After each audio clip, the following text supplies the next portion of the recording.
Bonjour à tous, c'est Mélanie. Ceci est la troisième vidéo de notre série sur Serum ou comment apprendre à faire un son avec Serum. Et donc on en est à la troisième étape. On a créé un son qui nous convenait mais qui ne module pas vraiment dans le temps.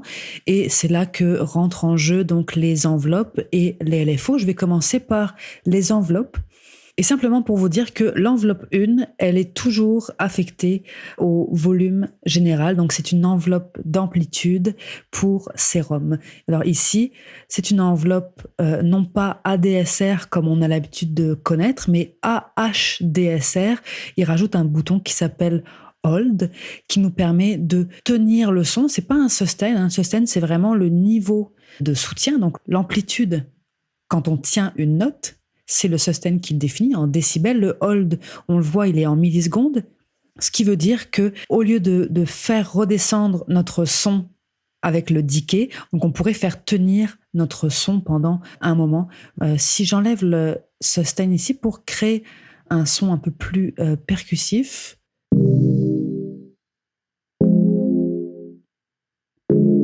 Et si je rajoute le hold.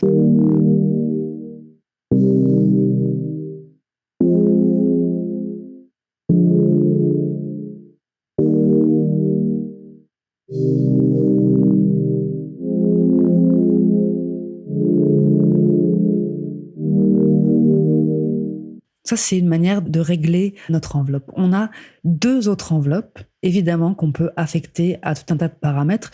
Aussi, l'enveloppe 1 peut être affectée à d'autres paramètres. Pour cela, il suffit d'aller sélectionner la petite croix qui est ici, puis simplement de le glisser sur un paramètre et ensuite d'aller régler le montant de modulation, puis si c'est positif ou négatif aussi.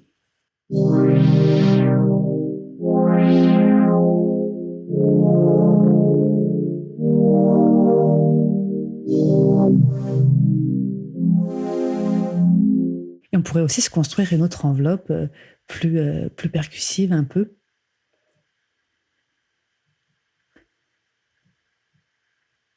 Et puis aller sur des paramètres comme la position de la table d'onde, par exemple.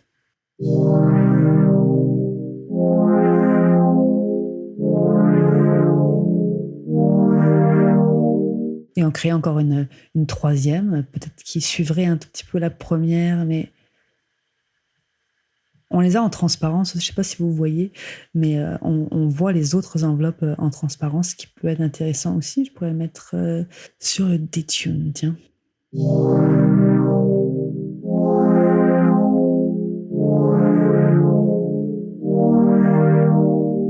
Donc là, grâce aux enveloppes, notre son commence à être un peu plus vivant.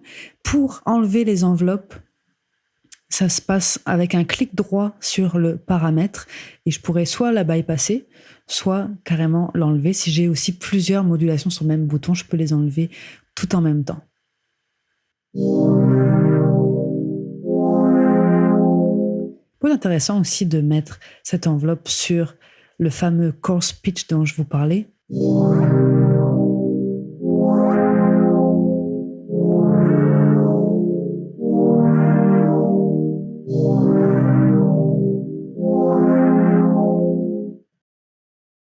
C'était donc un essai.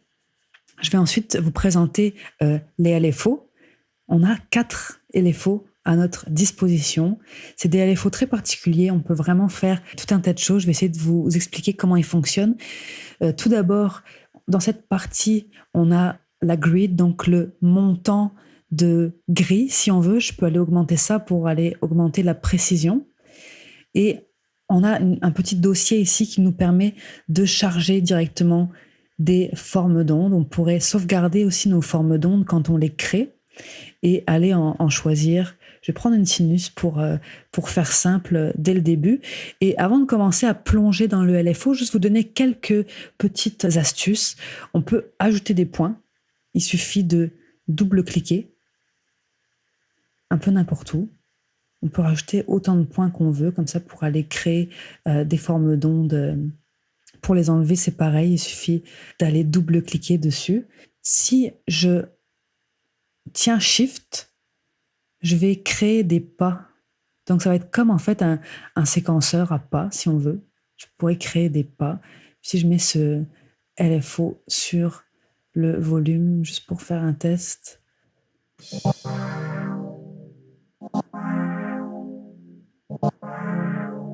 Je peux aussi, avec Alt, changer toutes les courbes de ma forme d'onde en même temps. Et puis, si je me déplace aussi puis que je veux coller à la grille, ça va aussi être Alt. Vous voyez là, je tiens Alt et puis mon point est obligé d'être à un croisement de la grille. Donc, vous l'avez compris, pour affecter un LFO, un paramètre, il suffit tout simplement aussi d'aller prendre cette petite croix puis de la glisser à peu près où on veut. Ce qui est intéressant ici, c'est d'aller justement créer des formes d'ondes particulières. Je vais rester sur une onde sinusoïdale pour l'instant et je vais la remettre sur mon niveau ici. Je vais normalement avoir un trémolo.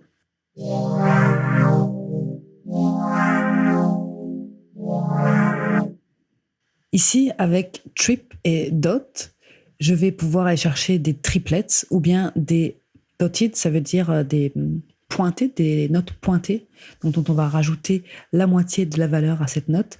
Et je peux évidemment être calé sur mon BPM, ce qui est ce que je veux aujourd'hui. Je veux que le LFO de Serum fonctionne avec mon morceau. Et ici, c'est la vitesse.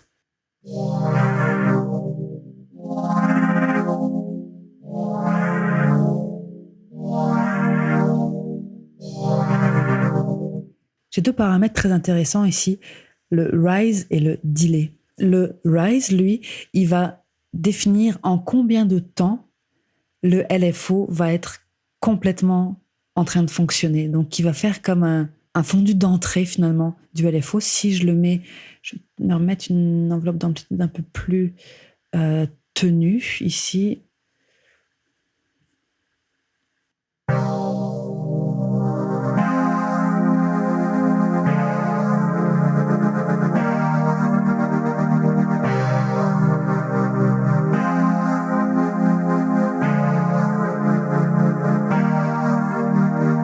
Là, on entend que le LFO embarque pas tout de suite très fort, mais qui met une mesure à être à plein régime si on veut. Le délai, lui, il marche avec le rise. Il va définir au bout de combien de temps on veut que le LFO commence à embarquer. Donc, si je dis que, donc, avec ces réglages-là, il va mettre un temps avant de me faire la montée du LFO.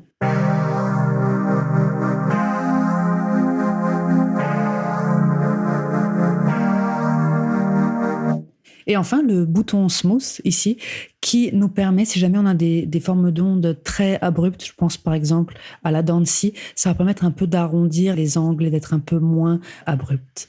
Ensuite, ce qu'il faut savoir, c'est que on peut le faire fonctionner comme un LFO, ce que je viens de faire ici sur l'amplitude de l'oscillateur B, mais je pourrais aussi le faire marcher en mode trigger, c'est-à-dire chaque fois que je déclenche une note, la forme du LFO va être jouée une fois et c'est tout. En mode enveloppe, le LFO va être lu une fois, cette forme d'onde va être lue une fois, puis va cesser d'être lue exactement comme une enveloppe. La seule différence, c'est qu'on peut créer des loops à l'intérieur de cette enveloppe. Il suffit de faire un clic droit et de faire Set Loop Back Point Here. Et je vais mettre une vitesse un peu plus rapide. Et cette partie est mise en boucle.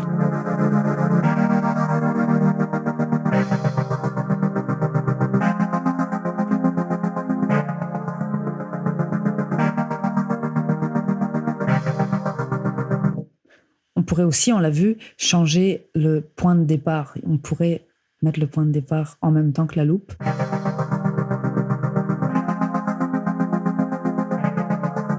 Et je peux les enlever toujours un clic droit, puis ça les enlève. Donc voilà pour aujourd'hui. On voit qu'avec ça, on a un potentiel créatif qui s'ouvre vraiment.